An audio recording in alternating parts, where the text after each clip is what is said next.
Hey, Sean from Invest to Live. I hope everybody's doing well. Today, we're going to talk about a topic that I particularly like, and that's financial analysis.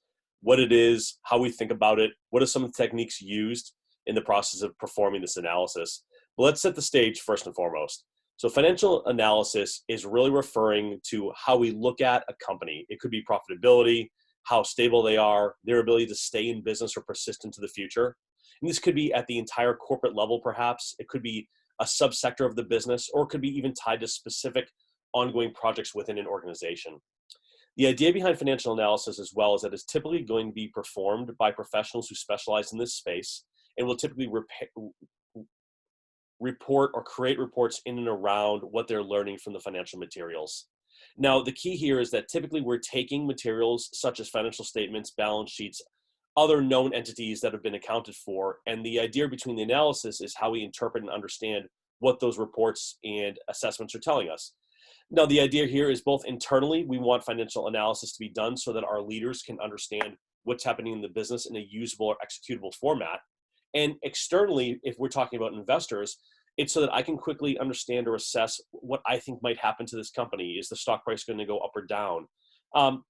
Or just in general, what kind of a flow of continuity do I see in the business? Are they growing, shrinking? Is there a risk that I'm not assessing myself for?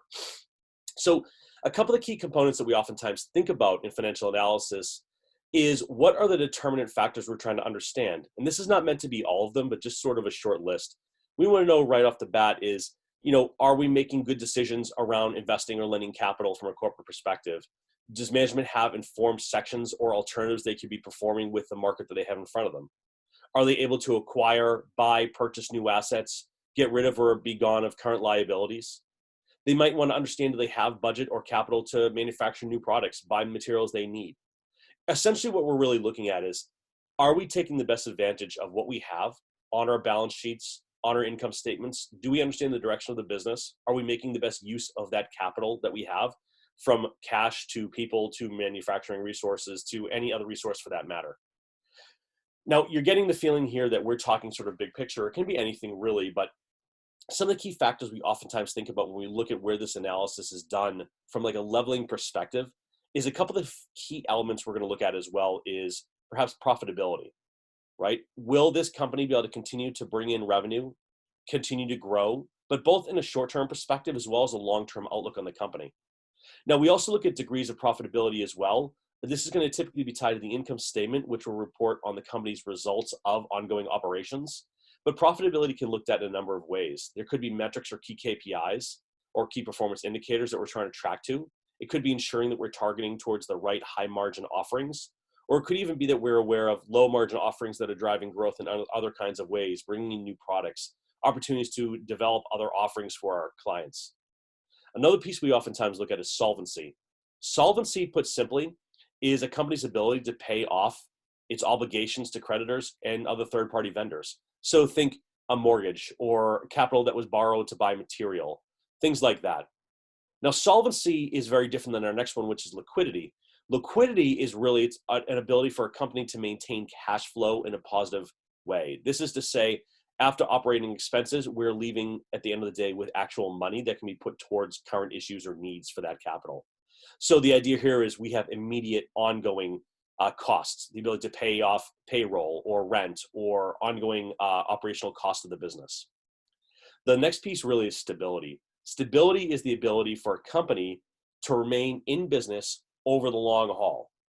And the other piece of this that I think is really an important call out as well is we don't just want to be stable, but have be all over the map from a profitability perspective, falling behind, getting back ahead again. I think stability really ties as well as to not having sustained any kind of major loss, major pauses in the business. And now one key call out as well here is when we look at a company's long-term stability, we typically are going to be using both an income statement and a balance sheet. And then we have to look at other factors as well that go far beyond just what the company's preparing or putting out to the public. We also have to understand other economic indicators, other geopolitical indicators, really the whole realm of what could possibly happen to destabilize a company or a business in the future. Now, let's jump into a little bit of the more technique piece of this. So one of the things that most financial analysts will do is compare different financial ratios. This could be lots of things across the board. earnings per share, ROIs, TCOs, all different pieces of their business as far as what they're trying to measure against, what that's telling us about the business. But let's be fair though, there's really an easy way to think about this in terms of the techniques we're going to be looking at. We want to understand a few simple things, right?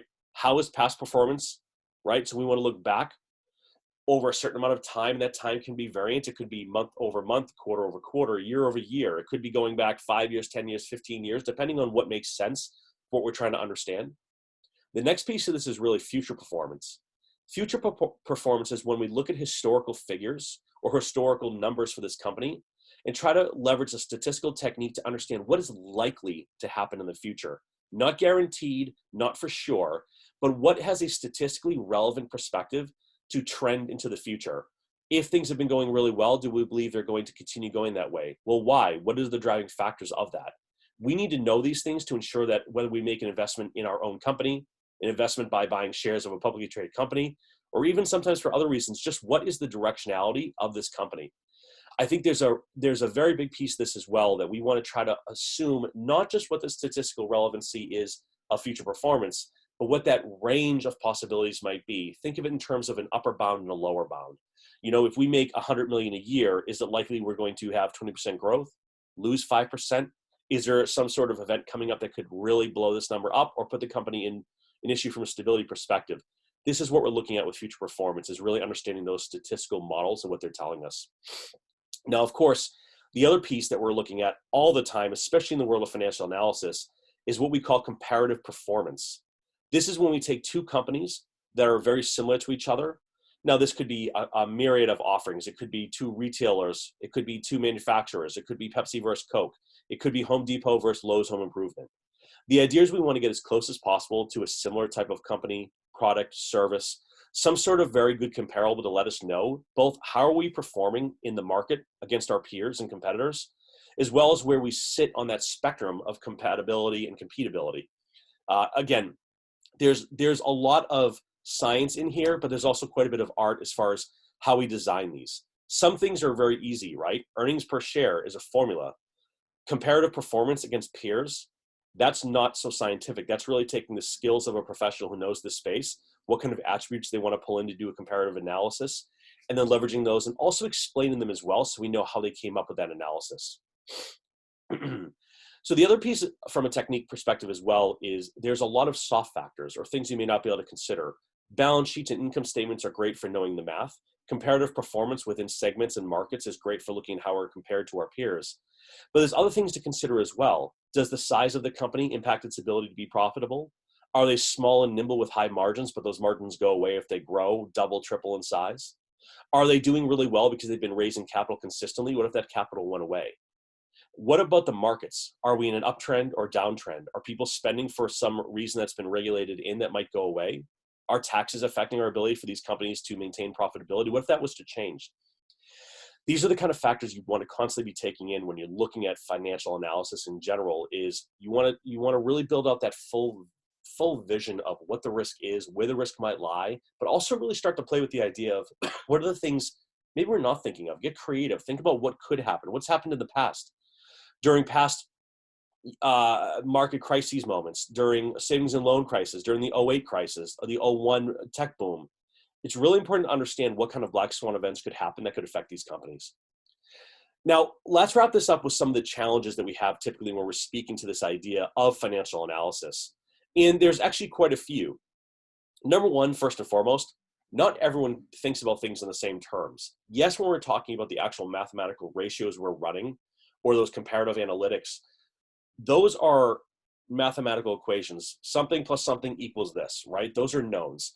We get into issues from a financial analysis perspective if we're not clear and can't copy the paths that were used by the analysts who are doing the work, right? So we might know how a company's profitability looks, but that doesn't necessarily mean something similar can't happen or a new competitor could pop up tomorrow that didn't exist today.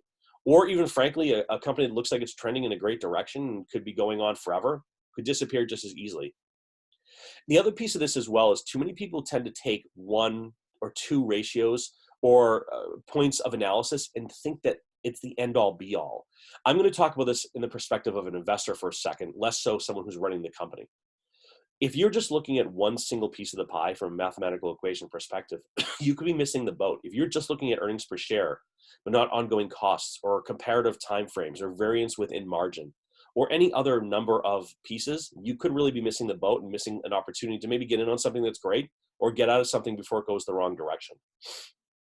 There's also the ability for analysts to combine, change, and shift the way they look at these and how they affect each other. There's also the factor of multipliers. We might assume that there's a certain multiplier for a certain type of industry, but the age of the company, the way they're hiring, their staff, their capital can change their growth rates. Those growth rates will have massive changes in what our theoretical analysis will come out with. There's also some considerations around what's going on, seasonality within the world, how things are changing, what kind of governments are in place and how that changes. So these are all things that we cannot necessarily account for mathematically, but can have major impacts on those mathematical equations. So this was really a quick take on financial analysis, the ways we think about it, what it really means, the techniques, and some of the things to be concerned with as far as accuracy. I'm going to be doing some more series on this topic and really getting into the weeds of corporate finance, understanding what these ratios are and how we deploy them and how we use them and think about it from this perspective. So I'd really appreciate if you're still watching, liking and subscribing this video. If there's a particular topic or focus area in and around this space you'd like more information on, please let me know. I'd be more than happy to do that. With that, thank you very much for watching. Really appreciate it. Thanks, everybody.